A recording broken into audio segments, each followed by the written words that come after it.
Hoje é terça-feira e o tema que nós temos aprendido é Nunca perca a esperança. Nunca perca a esperança.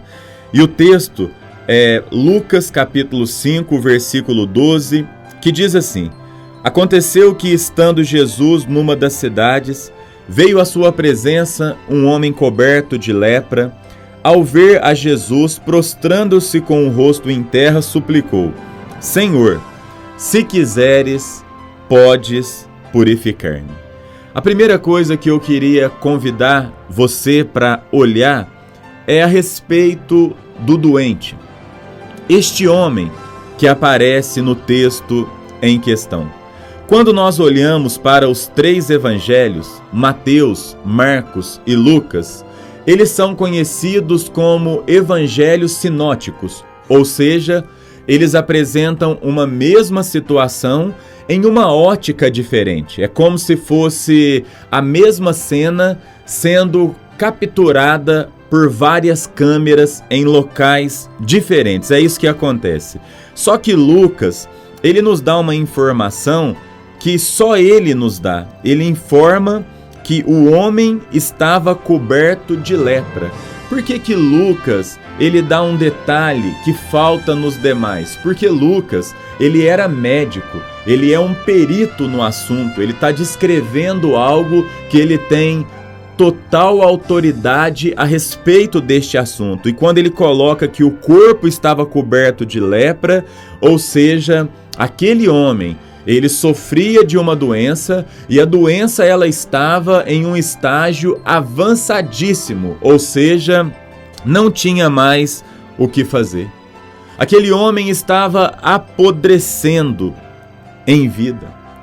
Aquele homem era uma carcaça humana. Aquele homem era alguém indesejável e tudo ao seu redor mostrava para ele que ele estava morrendo dia após dia. É como se a esperança daquele homem estivesse descendo para o ralo. O seu caso era irremediável, era incurável, era intratável. Ele sabia de toda aquela realidade. Mas a gente vê nesse texto que mesmo diante de tudo aquilo, mesmo diante dos não, mesmo diante das impossibilidades, mesmo diante da tristeza, mesmo diante da dor, aquele homem, ele vai até Jesus humildemente.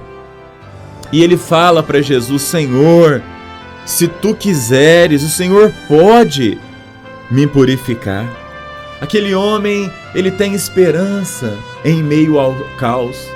Aquele homem, ele olhava para a direita, para a esquerda, para frente e para trás, e tudo mostrava a impossibilidade. Mas ele olha aqui para Jesus e ele crê que Jesus poderia resolver a sua situação.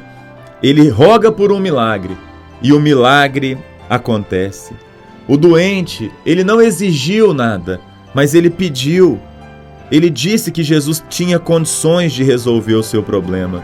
Mesmo sabendo que Jesus tem todo o poder, ele fala: Senhor, se o Senhor quiser, o Senhor pode me purificar. O Senhor pode colocar um ponto final na minha dor. O Senhor pode derramar um bálsamo no meu sofrimento. E isso aconteceu. Nós vamos orar e amanhã vamos caminhar mais um pouco no texto bíblico. Senhor, como é bom saber que diante das impossibilidades humanas, diante das causas perdidas, diante dos problemas insolúveis, nós podemos olhar para o alto e saber que o Senhor é um Deus que pode fazer coisas que ninguém mais pode fazer, igual o Senhor fez na vida deste homem. Por mais difícil que esteja, nós temos esperança que o Senhor é o Deus que age e muda histórias. Abençoe cada um, em nome do Senhor. Amém. Uma boa semana, uma boa terça-feira e que Deus te abençoe.